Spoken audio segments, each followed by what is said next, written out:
Okay, and we're going. Should. Alright, it is registering. I have a different setup at the moment, so not entirely sure, but hopefully.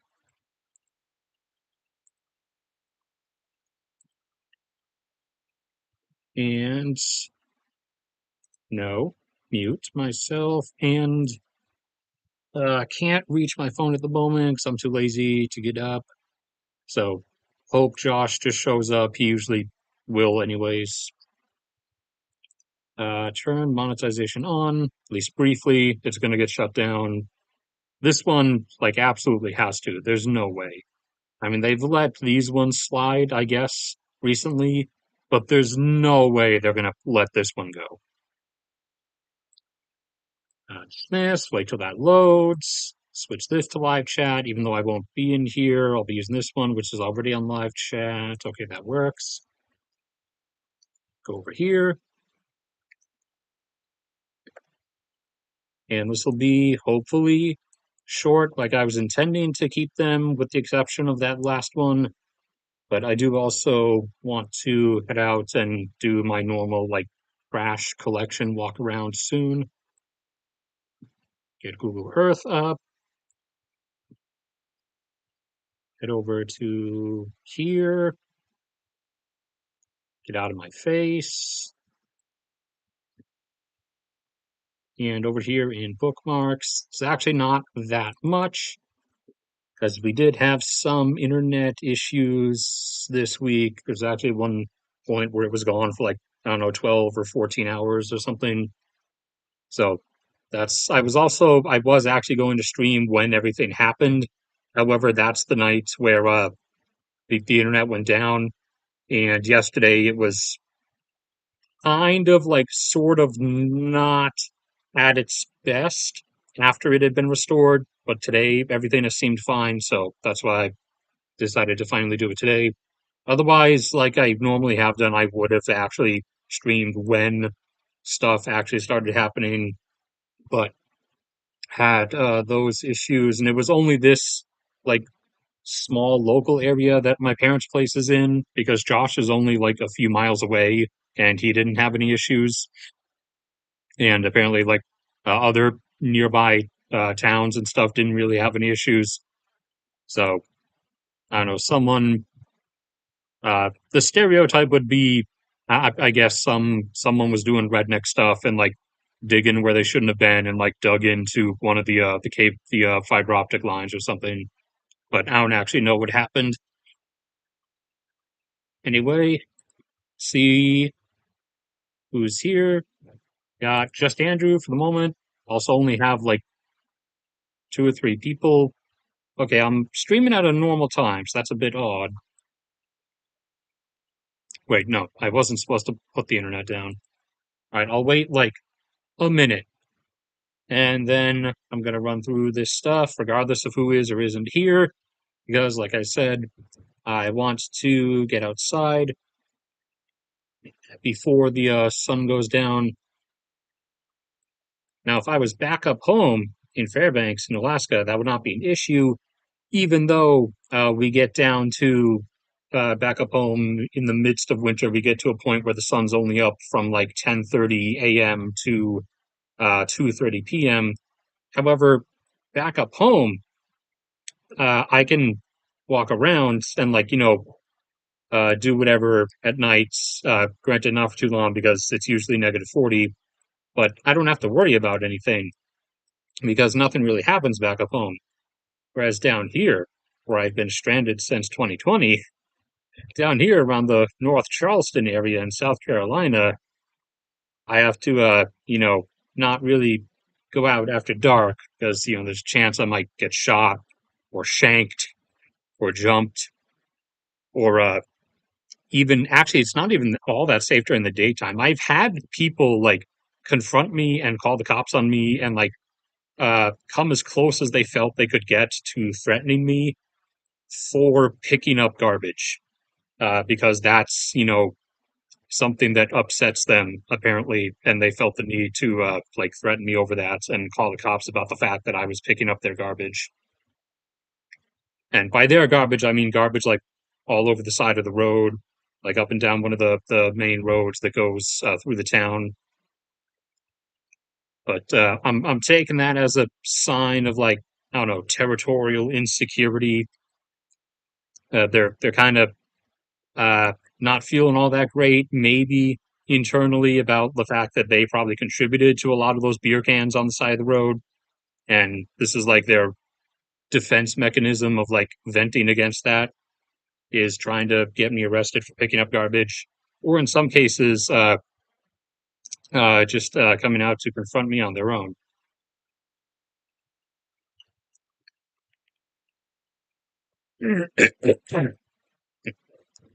All right. So, anybody? Nothing. Okay. Well, anyways, it happened as expected, but earlier than expected. Granted, they're not uh, pushing in like completely just yet. However, the IDF has breached through into southern Lebanon in a few points. There is currently ground combat ongoing inside of southern Lebanon, like a few kilometers or a few miles in past the border. They have not like poured all of the waiting divisions in yet, but this is the start of the actual invasion, which theoretically is going to go and occupy this region here, these two places, and then this little bit in the hills here on the east side of this river. So theoretically, that's as far as it's going to go. But uh, they also keep making, threatening statements about how they're going to go as far as they feel like they need to go. So we'll see. But that is happening at this moment. The first incursion across the border happened 2 nights ago, and not getting immediate info out yet as to immediate like casualties on both sides and what exactly is happening where. Partially because most of the border area on both sides is predominantly not all that inhabited. So there's not a lot of people around with phones or anything to be like watching stuff happen and like feeding info to the normal like OSINT accounts that will like post the updates about stuff on Twitter and everything. So a lot of the current combat between the IDF and Hezbollah is happening in basically uh, empty, non-populated hill regions, and in the valley up here, which is or was populated at one point in the past, but with the whole formerly being filled with minefields thing, that kind of stopped. So that's ongoing at the moment, along with still constantly pounding airstrikes every night. Is this the one that was in Syria? Where's some of the that's ballistic stuff? Where's the other? Oh yeah, I forgot. The internet was down constantly, so I didn't get a chance to actually bookmark all that stuff. But they've kept up the airstrikes. They've just stopped them in the south, in like this part, though, obviously, because now their own troops are in there. So obviously they're going to cease that, at least some part of it. They also carried out a massive airstrike in Syria a number of hours ago. Uh, blah blah blah. Technically, it was on a Russian airbase, but they hit they hit a like transit point where if stuff makes it through Syria and doesn't get like airstruck before then, it comes to like a staging point at that base and then gets transferred over the border into Lebanon. So they struck that air base, which is technically a Russian base, but like I said last time, if you remember, Israel is like the one country that really does not care. Russia can make all the like nuke threats and red line stuff in response it wants, but Israel does not care. They're just going to do whatever. So they struck that, and obviously, just preceding the start of the invasion, Iran actually responded this time. So they are now 2-6 apparently, or 2 out of 6, because they said they there were two, the two different assassinations back in August. They said they were going to respond to, which they didn't. Then this response was for the death of the like true leader of Hezbollah, and they also said they will do a similar like ballistic missile wave again if the IDF invades Lebanon, which it did just after Iran launched the attack. So we now have theoretically a response to that one waiting, and also uh, the IDF, as suspected and as now confirmed by statements on our end as well from Pentagon officials, is prepping everything up to start a massive air campaign against Iran. Iran has said that the moment Israel starts that, they will also do another massive ballistic missile wave. So that's 6 threats over the course of all of this. It's been almost a year now, 2 of which Iran has actually backed up, 2 of which they have quite clearly backed out of, and 2 which we will consider a on the table at the moment, a sitting wait. We'll have to wait a few weeks to see whether they actually do anything or not. But they would probably be waiting until after the like start of stuff anyways, because they'd have to see what of their stuff responds or what of their stuff survives. I mean, granted, however, it would probably be smarter for them to do so before that, so that the stuff they have on hand that might not survive the coming air campaign would get a chance to be used. But that hasn't really been the pattern of decisions they've chosen to run with. But anyways, this attack, we scroll back. There's this one is a okay, yeah, this one was the actual hit, so I can't play that. But obviously, you can find this if you want to. If you do a Twitter account and specific text search, or you can probably just find the video just by looking, uh, just by doing like contextual searching for the video. Uh, I can't actually play this one because it shows the actual impact of one of the ballistic missiles in the middle of some town. So they're still running with the no one was hurt, no one was killed, like anywhere line. But that's, 99.9% chance a lie. So on the risk that this is probably showing the moment of somebody's death, not the filmer, but whoever was like in the area up ahead where the ballistic missile impacted, cannot show that one. Several were downed by Jordanese forces, but the overall attack itself was weaker than the last one. Despite media, news companies tried framing it as twice the size, but they can't do math apparently because the one back in April was 320 missiles. This one was only about 160, I think, so literally half the size. So they don't understand how math works, I guess. But in total, that's 320 plus 160. That's 480. Then plus the 400 they have already completely transferred or in the process of giving to Russia.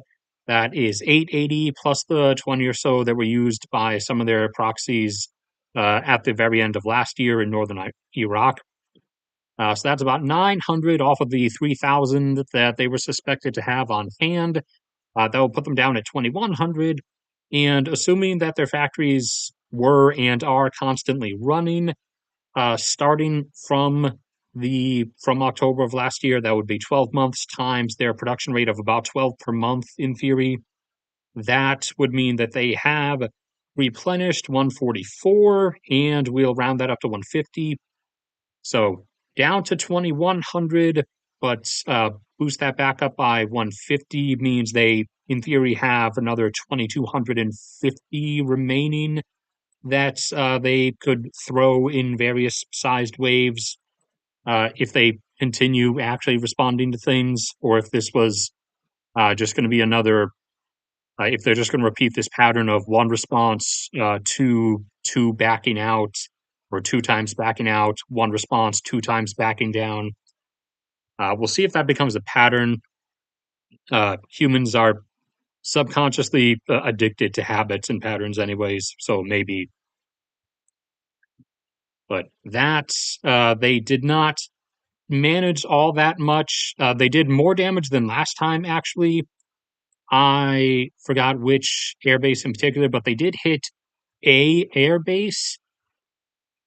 A lot of them hit like random places and like random towns, but some of them did hit actual locales, uh, possibly because of proximity here to this impact.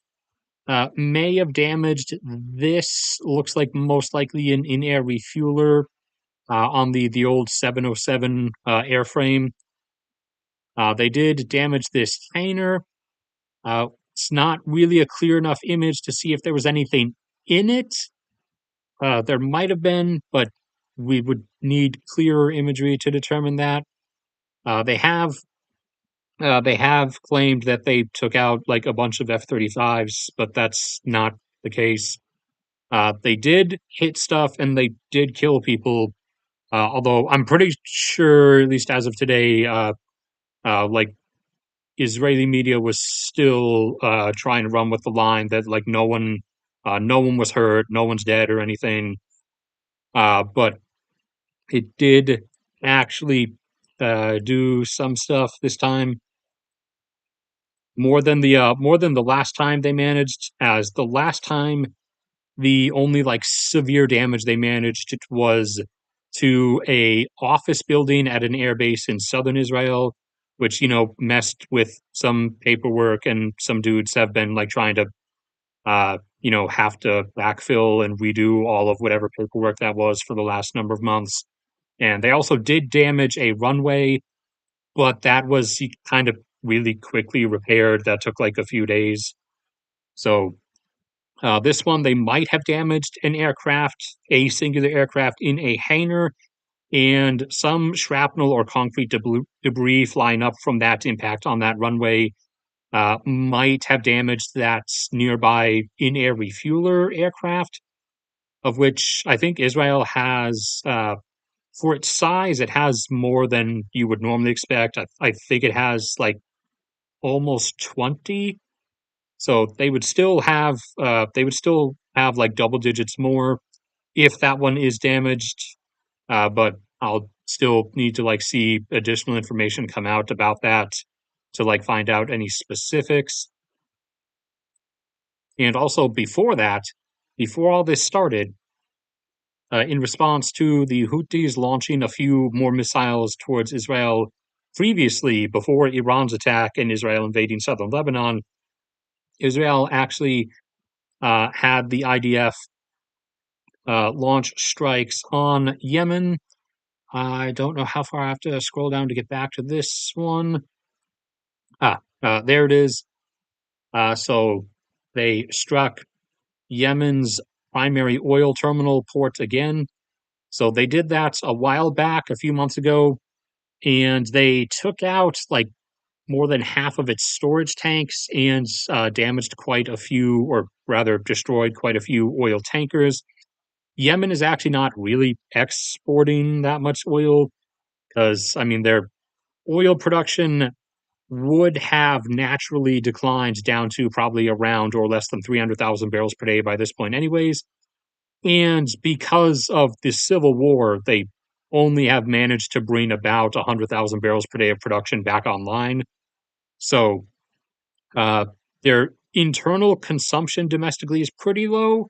So they're only exporting like 70,000 barrels a day, which means like one, maybe half a million barrel per day tanker leaving that would be every 7 days or once a week, maybe every 8 days. But they destroyed a bunch of tankers in that previous attack, and they also damaged a bunch of the oil storage tanks. This time, uh, they also they also damaged the actual pipeline that carries the oil to the terminal. So now the whole export thing, as minimal as it already was, has kind of been cut since, the pipeline's been blown up, then have to stop the flow if, the oil's not going to be flowing anywhere other than just like spewing out onto the ground in the massive gap that now exists in the pipeline. So that also happens. That was just before all of this, like a few days before. And the IDF is able to do stuff in Yemen pretty easily, as unbeknownst to some, the IDF actually does have some overseas bases. They actually have an air base in on one of these islands here off the coast of Eritrea that they are totally not paying the Eritrean government for, and the Eritrean government is totally not accepting money from them for, despite being one of many nations that have openly called for like the destruction of Israel. The Eritrean government is totally not secretly behind the back of that statement, actually uh, willingly letting the IDF like base aircraft just off its coast and taking money from the Israeli government. Totally not a thing. Just like that's totally not a thing that happens with Egypt or Jordan or countless other countries that constantly publicly talk about how Israel needs to be destroyed. But I think that's about the wrap up of how it's gone. And over the whole time, Hezbollah has constantly been launching rockets into northern Israel. But the rate has been dialed back as so much of their stuff has been hit now. So it's not in the volleys of hundreds anymore. It's kind of in the volleys of tens, in like double digit numbers. And it's not really coming out to that much of an effect anymore. The big impact was just from the Iranian ballistic missile attack, which did, again, more damage than the last one, but still didn't really amount to all that much. And the IDF, kind of also did damage to that Russian airbase. Not that they would care about like Russia threatening them not to if Russia did, or if Russia threatens like don't do it again or we'll nuke you. Israel does not care at all. They are like the one country on earth that really does not care about anybody's threats. And they're also, as I've answered with the nuke question before, they're actually the one country on earth that probably would legitimately actually use nukes if they felt the need to.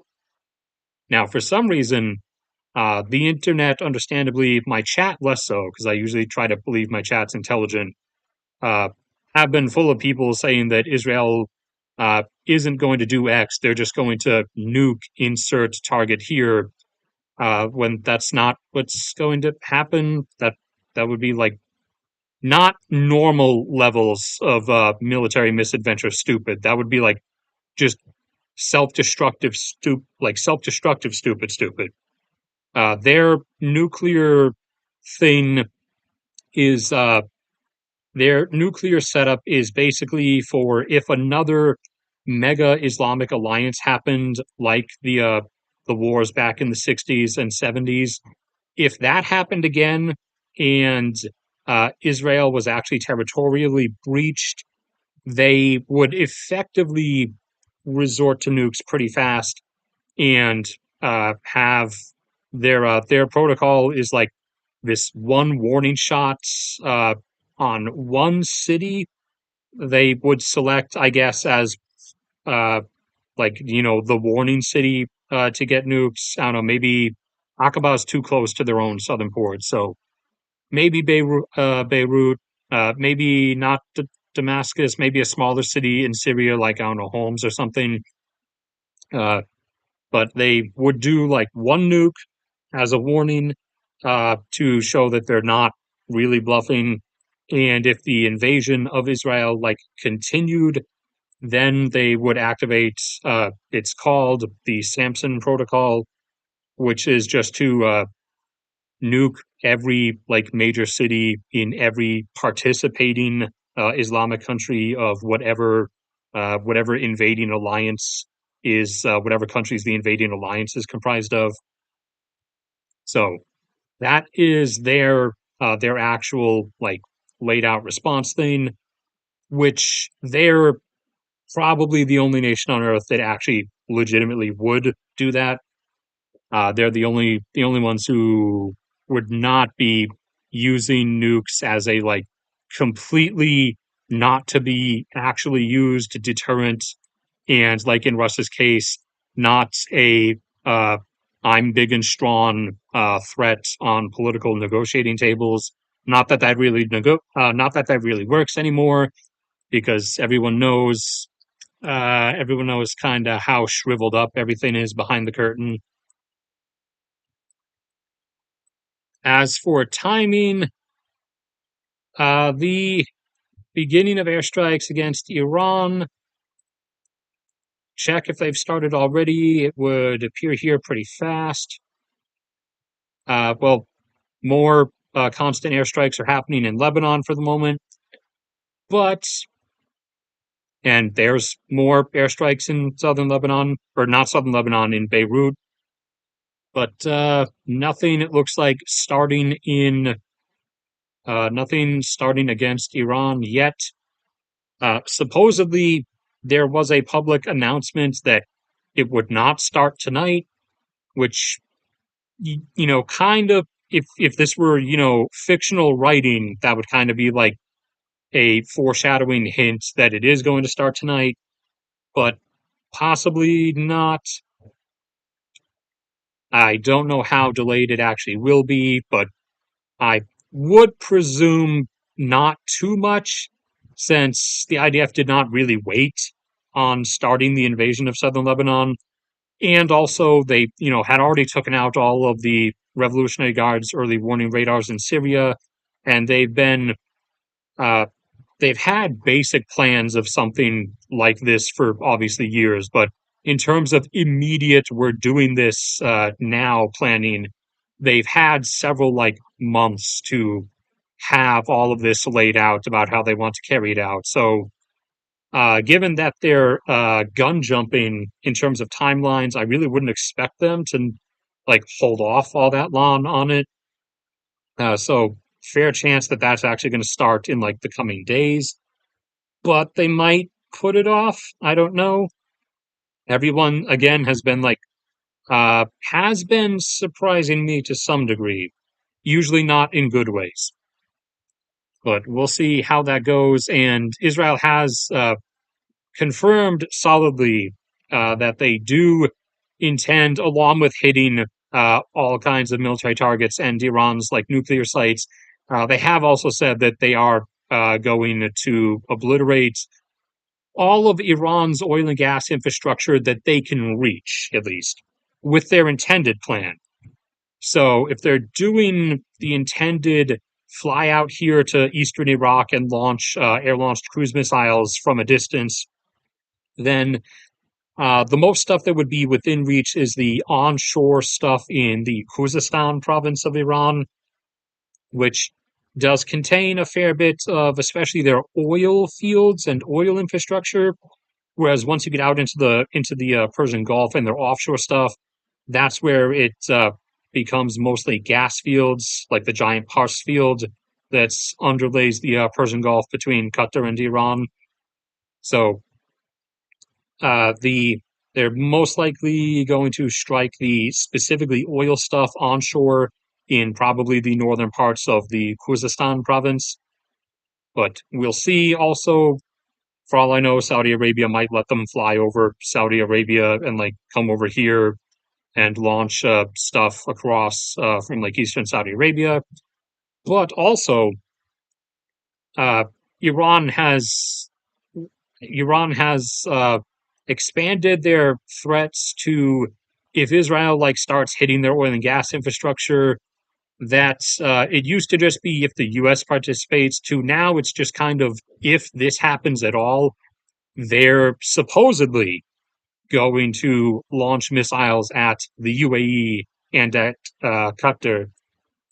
So I kind of doubt that one, in like a 90+% doubt on that end, because that would kind of be the point at where you would, as much as the current U.S. stance is to try to avoid direct involvement in this, if you attacked Qatar and the UAE, that would kind of force the U.S.'s hand into then directly responding in a form of massive airstrikes itself, which I would presume that Iran does not want.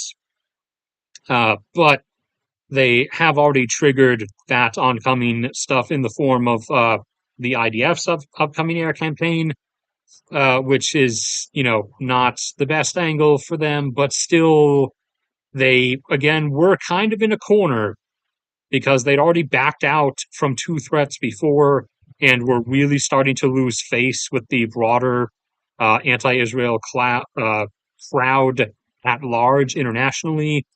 So they were really kind of forced into a corner. And like, if they kept going without backing up any more threats, then they were going to start, like, breaking through the wall, like pressing their backs into the corner and like start, backing through the corner, through the wall, and going out into like void space somewhere.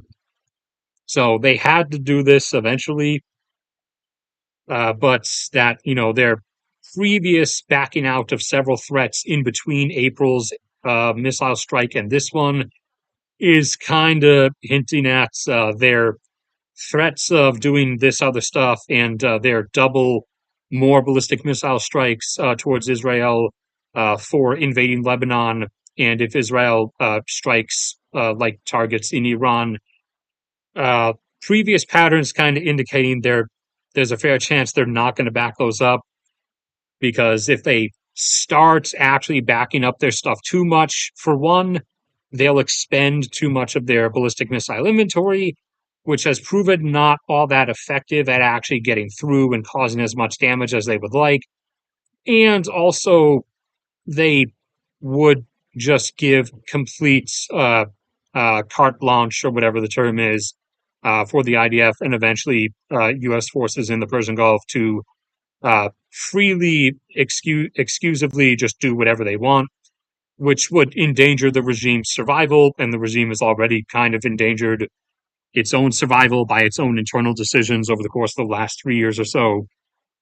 So they're on, the whole like tightrope thing, trying to maintain their anti-Israeli image while also trying to not get themselves decimated, because that, would, if their military gets decimated from external forces, then it's obviously no longer capable of repressing any internal uprising, which would then be bad because the regime kind of already knows it's doomed in the long term anyways.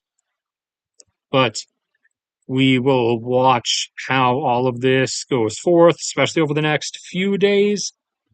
As now that I think about it, the IDF would probably definitely be the one to want to hold off on doing airstrikes, especially against oil and gas infrastructure in any country, until the weekend when the market is not open to have immediate lunging price scares up into like triple digits.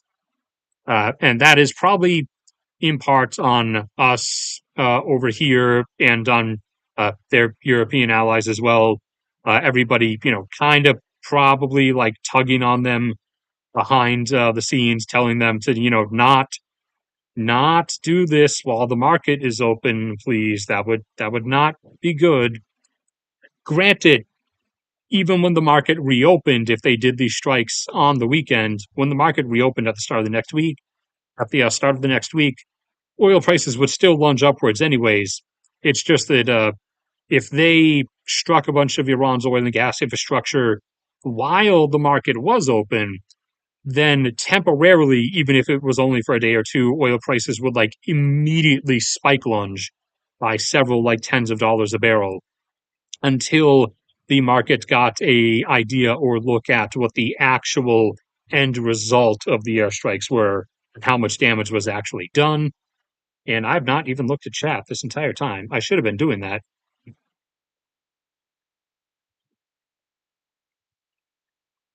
Wait, can you guys not see the mouse? It says you can see the mouse, or on my screen I could see the mouse on my OBS display. I should have that selected. Scenes, blah blah blah. Settings. Can I edit settings in the middle? Show confirmed dialogues. Blah blah blah. Oh, that's general. Where's the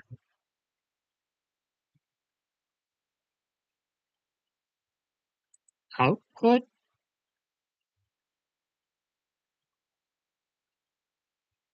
I mean, let me. No, that's the detailed stuff. Where's the?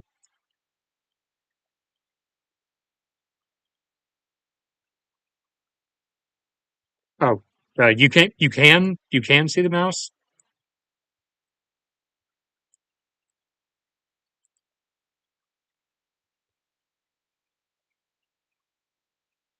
Okay, thank you. Uh, it's what the? Why are you opening a new tab? Since you're asking, Israel is here, right here on the eastern edge of the Mediterranean. Zoom out a bit. It's between Jordan, Egypt, Lebanon, and Syria.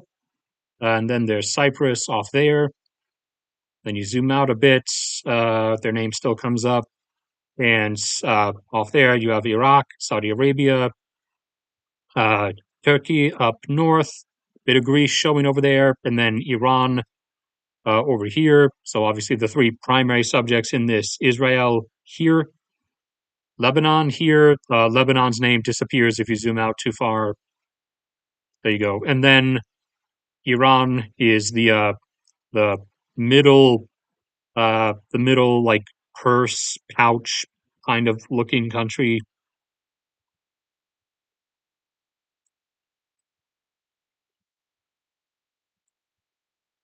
Did anybody else say anything specific?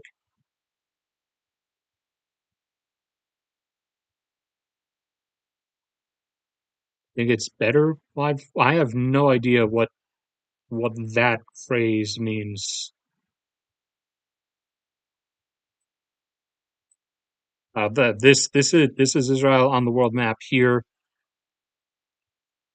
Israel, Gaza, West Bank, then Jordan, Syria, Lebanon, Egypt, Cyprus, Saudi Arabia, Iraq, Kuwait, Iran, Turkey, Greece or Hellas, a bit of Libya, and Israel also down here off the coast of Eritrea.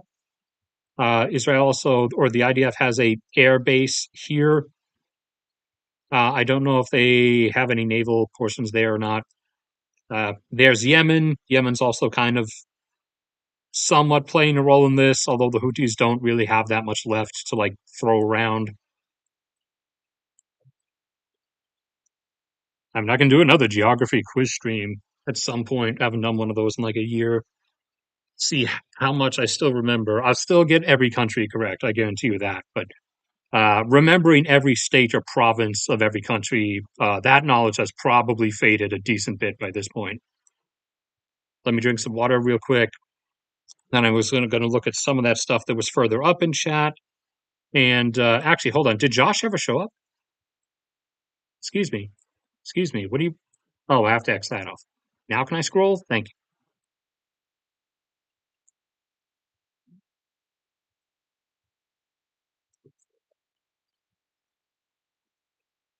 Blah,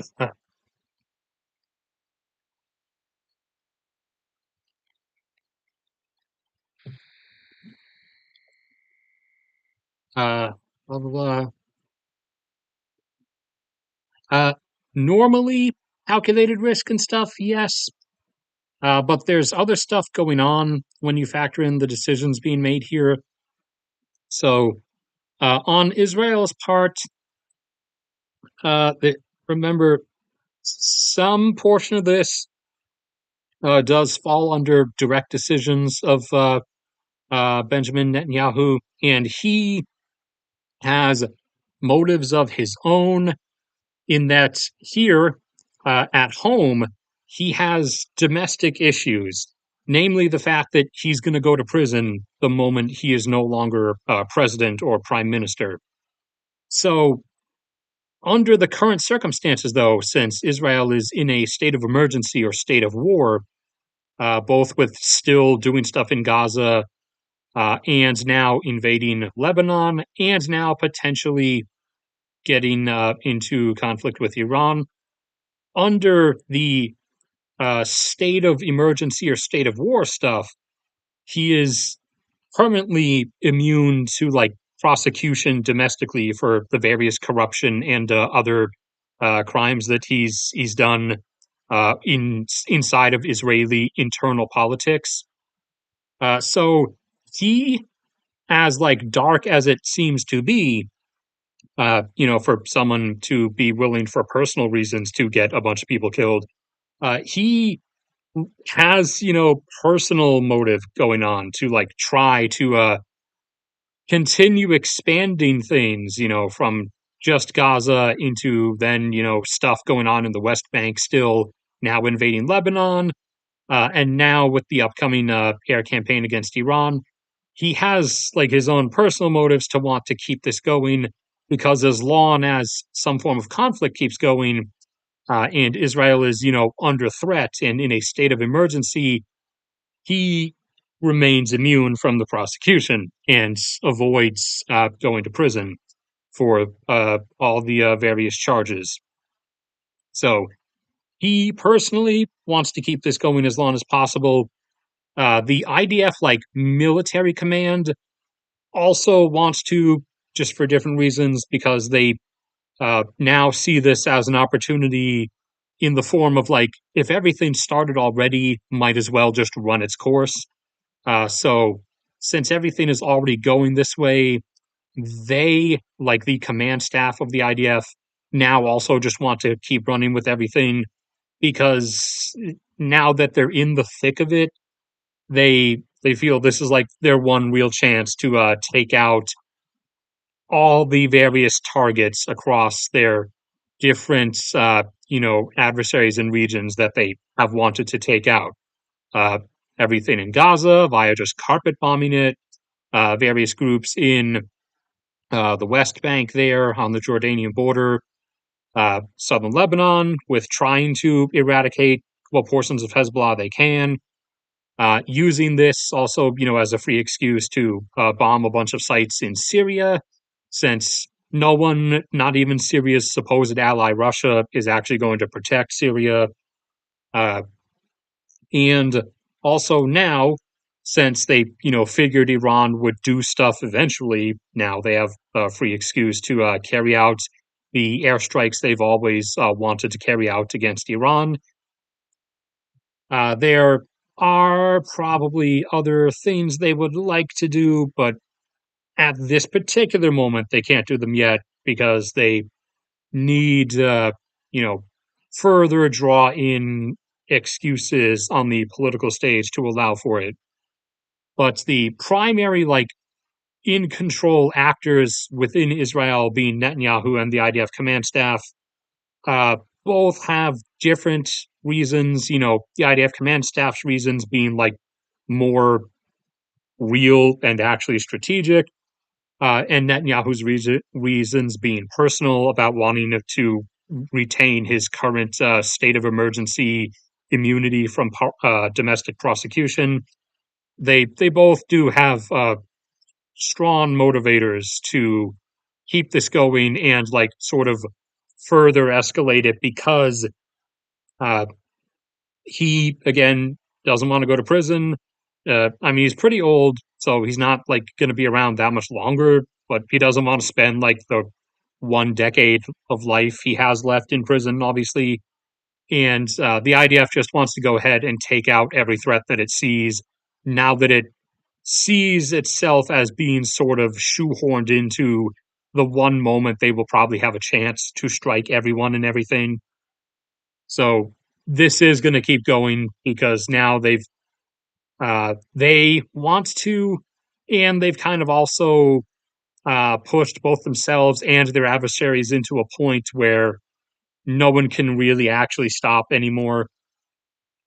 But it's not going to be what it's constantly simulated to be, as for some reason everyone keeps thinking that there's going to be like this actual like ground conflict of the IDF army against like the Iran's ground forces somehow, and they're all their different neighbors, Iraq and Jordan and Saudi Arabia and Syria, are just going to like let them use them or use each other as an arena to fight in, or that the IDF is going to like move the majority of its forces over here somehow and then physically invade Iran, or that Iran is somehow going to do the same, even though it has no strategic or logistical like means to move that much force or that many assets.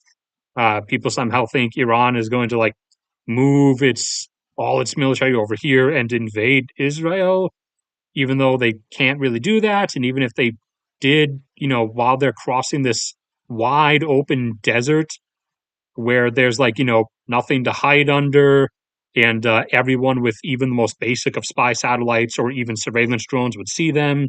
Everything traveling across that desert would just get airstriked into oblivion, not just by the IDF, but also by the US and several European nations like France and the UK that have forces in the region, and by Iraq's and Jordan's and Saudi Arabia, Saudi Arabia's own air forces. Because again, countries aren't really that big on the idea of like being treated as not a country, but instead just an arena for two completely other armies to like fight each other in. That's part of that's part of the reason why uh, a number of countries that don't hear about the invasions of so much in World War II, uh, both in Europe and over in East Asia on Japan's part.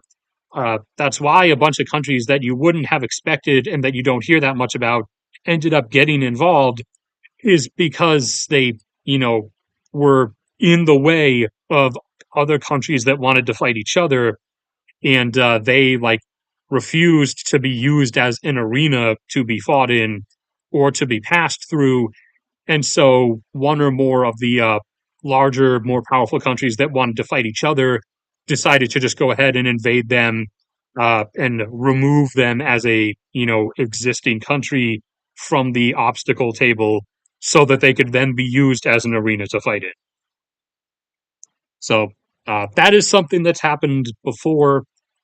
Uh, but so if either or tried like for some reason crossing this vast expanse of desert, which is not something that would ever happen. But even if it did, even the like weaker air forces of the countries involved that would be getting crossed through would also be airstriking all of those like massive columns of military forces passing through them. Because at that point, you're effectively declaring to them that you don't really even consider their existence as a country to actually be a thing. You just consider them, uh, you know, a big empty space that can be used as a highway.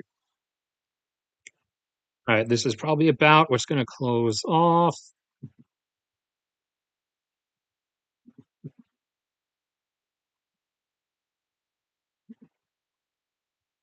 Shoot into more into Israel today? No.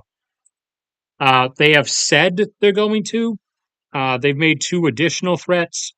One, that if Israel invades Lebanon, which Israel has, they did that 2 nights ago.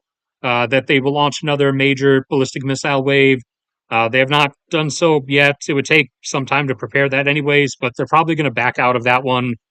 And since Israel invaded Lebanon like few hours or something after Iran did the major strike a few days ago, Iran's probably going to back out of that one by saying that that preemptively counts as a response to that.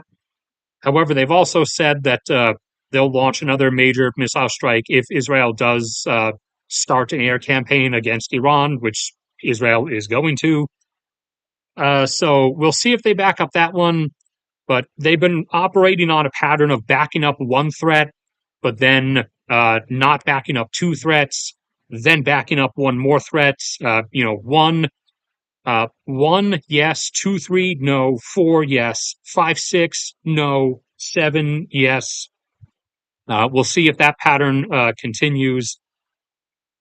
But they've also made other threats, like even though Qatar and the UAE won't really be involved, they've said if Israel starts an air campaign against them, they're going to fire missiles at the UAE and Qatar, which would be really dumb because then that would trigger the US into responding as well. And so then Iran would be under like doubly impactful airstrike campaigns. So that really wouldn't be the wisest move. But we'll see if they do actually launch a ballistic missile wave in response once Israel starts launching airstrikes against Iran. But that's not where I was going. Where was I going? Where was I going? Here. I was going here to chat. If it comes up. If it comes up. There we go.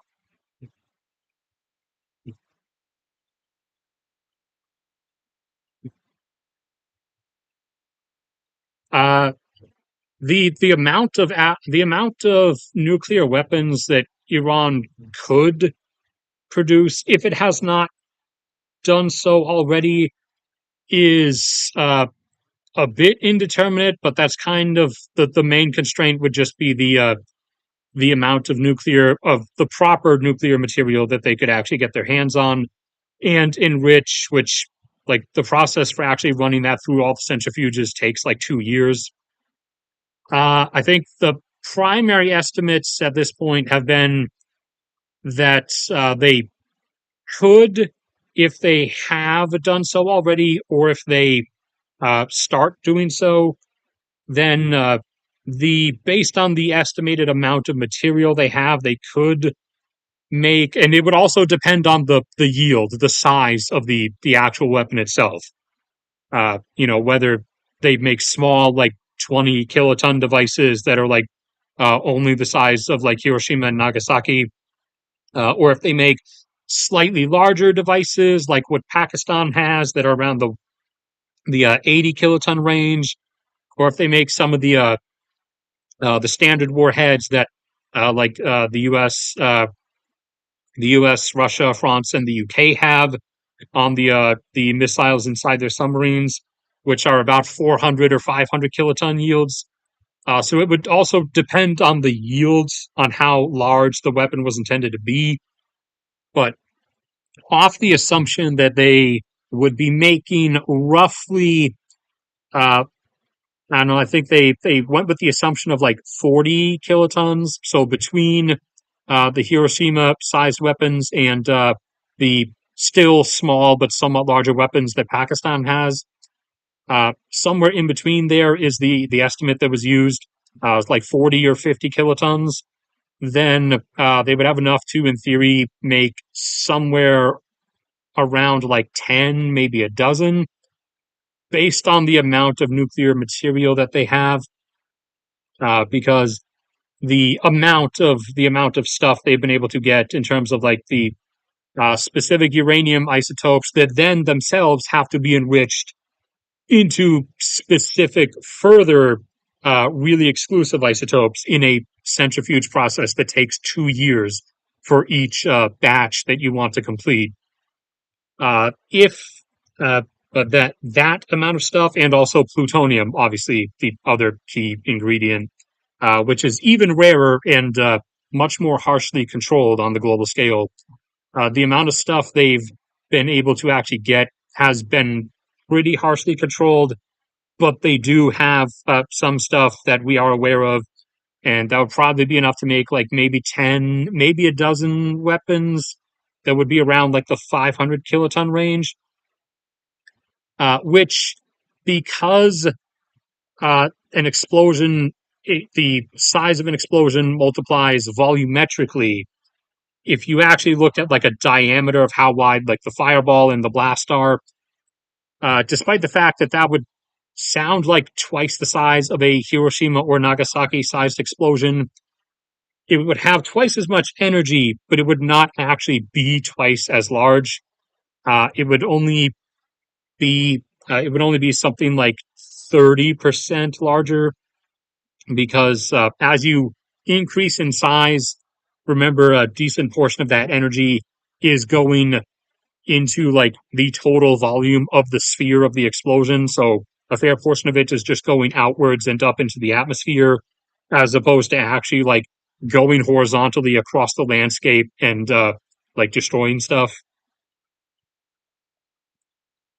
So to get an explosion that is actually twice the size of a Hiroshima or Nagasaki sized explosion, you're working on cube rules, or sorry, squared rules, not cube rules, squared rules, or a number squared, or sorry, no, uh, the sphere squared, or something like that. Basically, the 80 kiloton stuff, like the stuff that Pakistan has, that would be twice the size in terms of actual destruction, uh, or in terms of like diameter across the map, you know, on any given like map of a city of how much would be destroyed.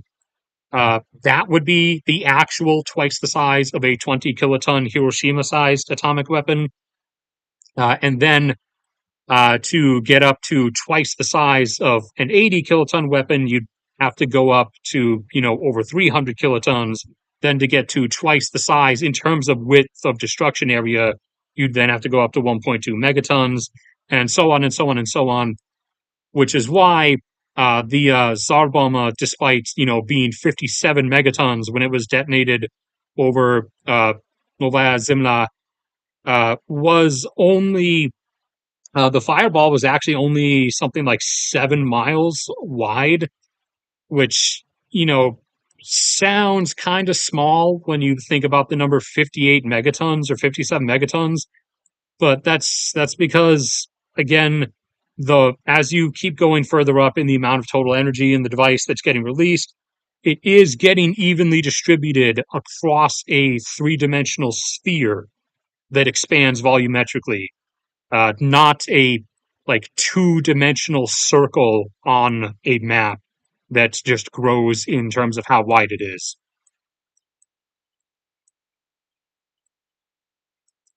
But yeah, in terms of a number to answer that question, Iran probably could make like 10 to 12, if they made them in the size of like roughly, say, 40 or 50 kilotons.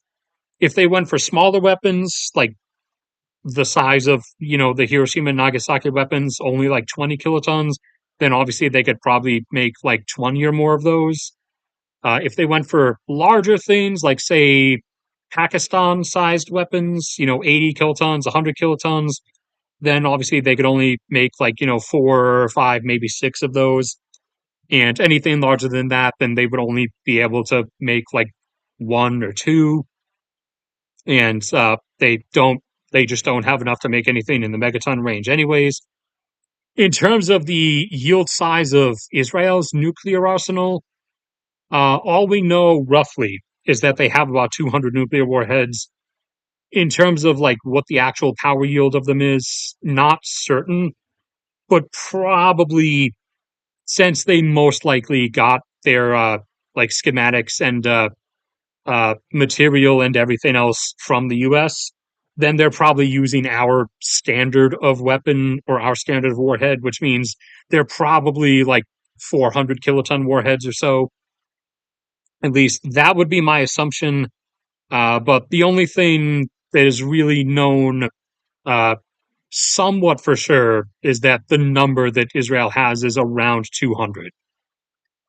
Whereas actively, people like to quote the thousands and thousands, but that's not really true.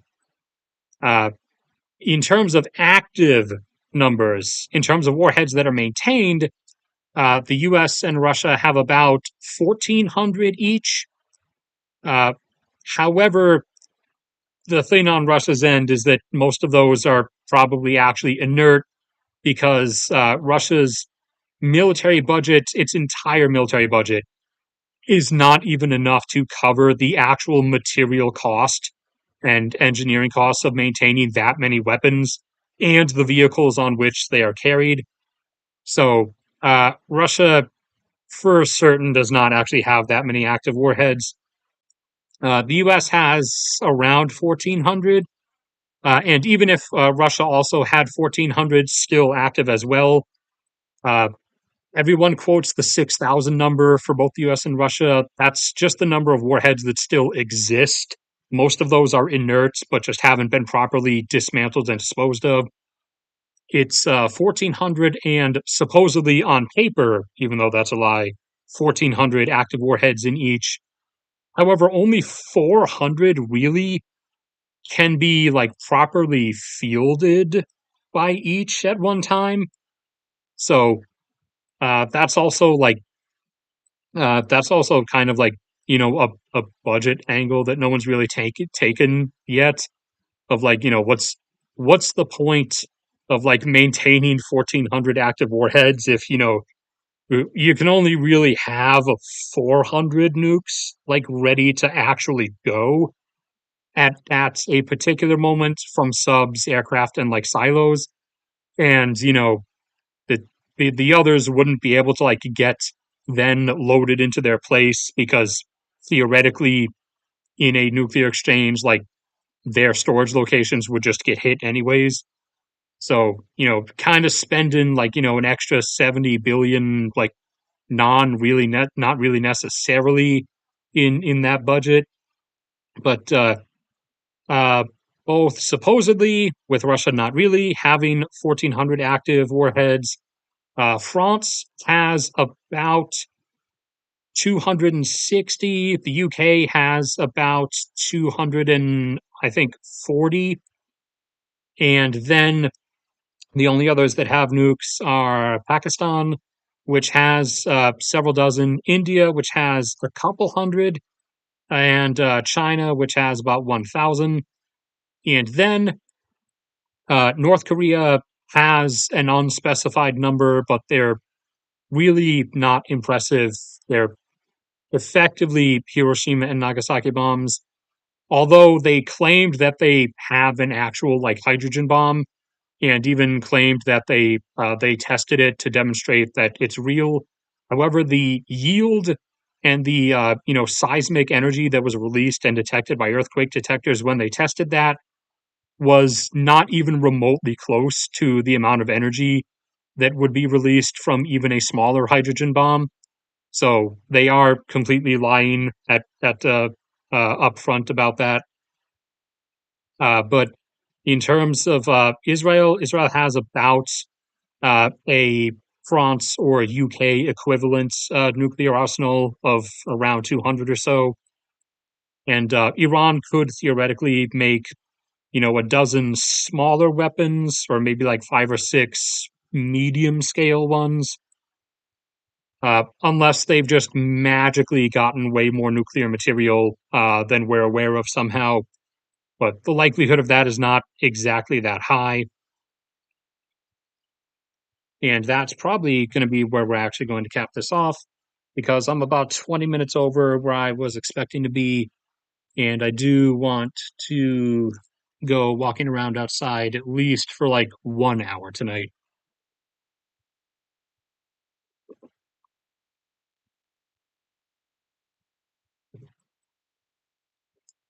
And actually, back on the stuff from the very beginning about how, back up home in Fairbanks, in Alaska, in the Arctic, I could just walk around at night at any time. Anybody could really, with no worry about anything, except for the fact that it's negative 40 outside. Like I said at the start of the stream, down here where I've been stuck ever since I got 2020'd, Down here, there's actual crime and, people who might shoot or shank or stab you or mug you. And also just people that uh, don't like the fact that I'm picking up garbage that's on the side of the road. And I actually forgot at the very start, I forgot. Someone actually was like stalking me last night when I was picking up garbage. And the sun hadn't even set yet, and someone was like following me around in their pickup truck, like rolling real slow along the path as I was going.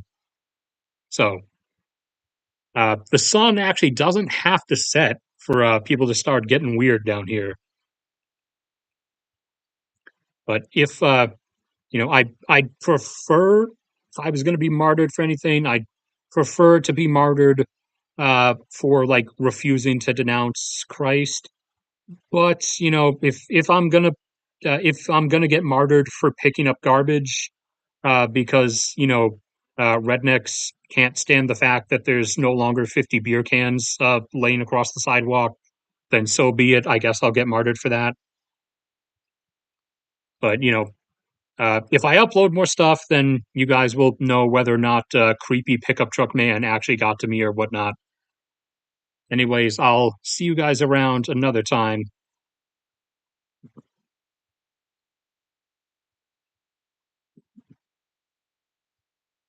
YT won't let stream start. Blah blah blah. Uh, I I can't help you with that. That's going to be something on either YouTube's end or on your local internet provider's end. But I mean, the recording's going to be there afterwards, obviously. And anyways, that's where this is going to stop. And I will go see if I get followed by creepy